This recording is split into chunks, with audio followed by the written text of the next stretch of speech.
Barrister Hamid बाशानी साहब, sir पहला मेरा आपसे सवाल ये होगा कि आप इस दिन को कैसे देखते हैं? आपका 16 दिसंबर पर क्या कमेंट है?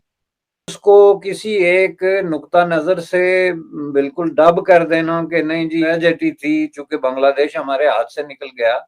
ये असल में वो मेंटालिटी है जो ये समझ रही है कि बांग्लादेश कोई उनके जेर कब्जा कोई इलाका था, नंबर एक, या ये कोई ऐसी टेरिटोरी थी जो सिर्फ उनके बेनिफिट में थी और उनके मफादात के मुताबिक थी, जो कि मामला जो है वो खत्म हो गया। तो इस अगर आप हवाले से देखें तो इसमें आपको कतई तौर पे एक डिफरेंट किस्म की पिक्चर जो है वो नजर आएगी। और उसकी वजह से ये जो आजकल के पाकिस्तान और बांग्लादेश के रिलेशनशिप में स्टिल एक बहुत बड़ी एक अनइजीनेस है और एक तरह की एक समझ लें कि डिस्टर्बिंग किस्म की रिलेशनशिप है, उसको भी थोड़ा ईज करने में, आसान करने में जो है वो मदद मिल सकती है। उसकी वजह यह है कि पाकिस्तान की तरफ से अब ये 50 साल पुराना एक इवेंट जो है उसमें जब आप कोई बात कर रहे हैं, कमेंट्स दे रहे हैं, उसको सेलिब्रेट कर रहे हैं या उस पर शोक बना रहे हैं, तो उसमें सबसे ज्यादा जिन लोगों के जज्बात, ख्यालात, ख्वाहिशात का ख्याल रखना चाहिए वो बांग्लादेश के लोग हैं। क्योंकि बांग्लादेश बुनियादी तौर पे people belongs to the people of Bangladesh. ये अलग हुआ था, साने हुआ था, ट्रेजेडी हुई थी, it doesn't belong to the people of west Pakistan, it belongs to the people of Bangladesh. तो उनकी जो राय है उसको तो सिरे से आप डिसरिगार्ड कर दें और अपनी तरफ से इसके ऊपर 2-3 टैग लगा लें जी ट्रेजेडी और अफसोस और फलान फलान, मैं समझता हूँ कि दैट्स वेरी इनसेंसिटिव। और ये साबित करता है कि you have no regards for other people, specifically in this case people of Bangladesh. और इस सूरत में ये एक बहुत ही एक ऐसा काउंटर प्रोडक्टिव किस्म की अप्रोच बनती है जिसकी वजह से ना तो आप हिस्ट्री को दुरुस्त कर सकते हैं या नैरेटिव चेंज कर सकते हैं, और ना ही जो है इससे आप मौजूदा दौर में जो चैलेंजेस आपको दरपेश हैं उनका मुकाबला कर सकते हैं। मेरे नज़दीक इस वक्त जो पाकिस्तान की पोस्चरिंग है, जो पोजीशन है साउथ एशिया में या साउथ ईस्ट एशिया में, इस सारे खिते में, उसमें बांग्लादेश के साथ उसके ताल्लुकात नॉर्मल होने चाहिए। लेकिन बेसिकली पाकिस्तान की जो डिप्लोमेटिक आइसोलेशन है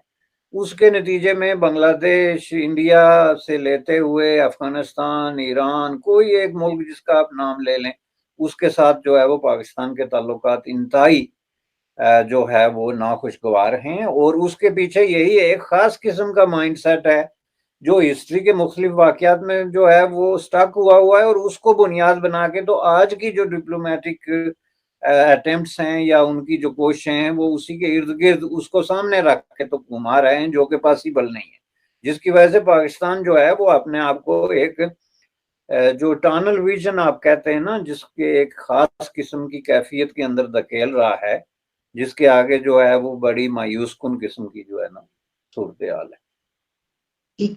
वैसे साहब ये तो आपने बताया कि किस तरीके से इसको पाकिस्तान में देखा जाता है और वो बांग्लादेश के लिए एक बहुत ही हसास मामला है, तो क्या उस तरीके से देखा जाना चाहिए। लेकिन इसी के साथ भारत में भी एक खास नुक्ता नजर है इस पर, और जो इंडिया के रोल की बात की जाती है उस पर आप क्या कहना चाहते नहीं, भारत का नुक्ता नजर तो इसमें बड़े बहुत ही क्लियर रहा है ना जी। पहले जब था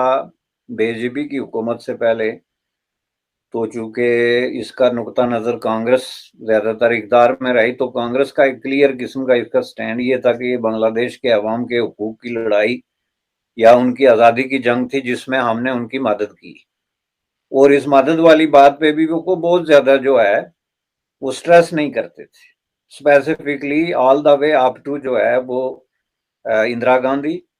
जो उनका, चूंकि Indira Gandhi was the main player इस सारे प्रोसेस में, तो वो भी पर्सनली इसको कोई बहुत बड़ा अपने लिए क्रेडिट बना के पेश नहीं कर रही थी, बल्कि उनकी जो, अगर आप बारीकी से देखें उनकी जो स्पीचेस हैं या राइटिंग है, तो उसमें वो मैसेज ये दे रही थी कि ये बांग्लादेश का जो कजिया था इसमें हमें जबरदस्ती अनफॉर्चुनेटली फंसा दिया गया, और इसमें इसलिए फंसा दिया गया कि हमारे अपने मसाइल बेताशा थे। और वैसे बाय द वे उस वक्त 71 में इंडिया जो है एक गरीब मुल्क था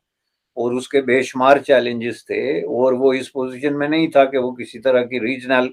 या इंटरनेशनल कॉन्फ्लिक्ट्स में किसी तरह की मदाखलत कर सके। तो इस हवाले से उनका ये था कि ये हमारे साथ एक ऐसा इशू बन गया कि जिसके लिए we had to fight back.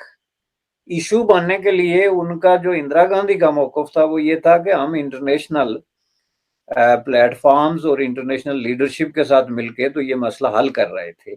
और मसला ये था कि बांग्लादेश में जो कुछ हो रहा है उसकी वजह से रेफ्यूजीज जो हैं वो बॉर्डर क्रॉस करके इंडिया में आ रहे हैं, और रफ्ता रफ्ता उनकी तादाद इतनी ज्यादा बढ़ रही है कि हम उनको सस्टेन ही नहीं कर सकते, और हमारे लिए जो है वो क्राइसिस पैदा हो रहे हैं, financial, social, all type of crisis. तो इसको रोका जाना जो है वो जरूरी है, जिसके लिए हमने जो है वो यूनाइटेड स्टेट ऑफ अमेरिका से लेके सोवियत यूनियन से लेके सबको इन्वॉल्व करने की कोशिश की कि इसको रोका जाए, लेकिन इसको नहीं रोका गया। तो फाइनली हमें जो है वो फौजी कार्रवाई करनी पड़ी, और उसका मकसद जो है वो किसी इलाके को फतह करना या किसी खास शहर को फतह करना नहीं था, बल्कि उसका मकसद जो है वो रिफ्यूजी का जो इन्फ्लक्स और जो कास्ट था उनका जो है अपरूट होने का और बांग्लादेश छोड़ने का, उसको खत्म करना था। ये थी उनकी प्ली। इससे ज्यादा कभी उन्होंने क्रेडिट लेने की कोशिश नहीं की। मोदी साहब ने बांग्लादेश में जाके बाकायदा अपनी स्पीच में ये कहा, एंड इस हिसाब से he was the first prime minister जिसने इतने ओपनली इस तरीके से जो है वो रिस्पॉन्सिबिलिटी ली कि ये वार ऑफ लिबरेशन थी और इसमें हमने बांग्लादेश को सपोर्ट की, बांग्लादेश को आजाद कराया। अच्छा सर, हमने ये देखा कि पाकिस्तान के साबका army chief, farmer army chief general Bajwa ने अपनी जो कुछ आखिरी उन्होंने स्पीचेस की उसमें उन्होंने एक स्पीच की, तो उसमें उन्होंने इसके ऊपर कमेंट किया, और उनका जो कमेंट था उसके ऊपर काफी जो है वो सवाल उठे। जैसे उन्होंने ये कहा कि ये जो हुआ था, जिस तरह की आपको पता है कि यहाँ पर तो जाहिर है कि जी पाकिस्तान का एक हिस्सा अलग हुआ, एक हिस्सा टूट गया, तो वो उसका सारा जिम्मेदारी उन्होंने सियासतदानों पर डाल। आप इसको ऐसा ही समझते हैं या इससे कुछ मुख्तलिफ नजरिया? देखें जी, मैं इसको ऐसे नहीं समझता, बल्कि मुझे इस पे सख्त किस्म का एतराज है। मैं समझता हूँ कि ये पाकिस्तान में जो लॉन्ग स्टैंडिंग किस्म का एक अनईजी रिलेशनशिप है पॉलिटिशियन वर्सेस मिलिट्री, ये उसकी रिफ्लेक्शन है। और ये बाजवा साहब ने जाते जाते वो जो भी एक अनईजी रिलेशनशिप है उसको मजीद इंटेंसिफाई किया नेगेटिवली, इस तरह का बयान देके एक ऐसे मौके पे जब पाकिस्तान में डिस्कशन ये हो रही थी कि मिलिट्री जो है वो पॉलिटिक्स से तायब हो रही है और उससे निकल रही है। एक ऐसे मौके पे इस कदर कंट्रोवर्शियल किस्म का बयान ना तो पाकिस्तान की मिलिट्री लीडरशिप ने इससे पहले किसी ने दिया, ना ही पॉलिटिकल लीडरशिप ने दिया, और ना ही जो लोग जो है वो बांग्लादेश की स्ट्रगल, उस वक्त के इवेंट्स जिस तरीके से अनफोल्ड हुए और जो हिस्टोरिकली ये सारे मामलात आगे आए, किसी को जो कोई भी थोड़ा बहुत इन पिक्चर है, पढ़ता है, रिसर्च करता है, सुनता है, वो इस तरह की कोई स्टेटमेंट दे सकता है। तो इसलिए कह देना कि ये अचानक को बांग्लादेश के अंदर को इंडिया ने साजिश कर दी या किसी ने कुछ कर दिया तो बांग्लादेश बन गया, ये हिस्ट्री से जो है वो नावाकफियत का सबूत है, नंबर एक। नंबर दो, ये कहना कि इसमें पॉलिटिशियंस ने नहीं का कसूर है, फौज का नहीं है, तो वो मैंने कई जगहों पे मैं ये कह चुका हूँ कि बांग्लादेश बनने से जो है वो 10 साल पहले पाकिस्तान मिलिट्री पाकिस्तान के तमाम अफेयर्स की होली सोली इंचार्ज जिसको आप कहते हैं वो बन चुकी थी।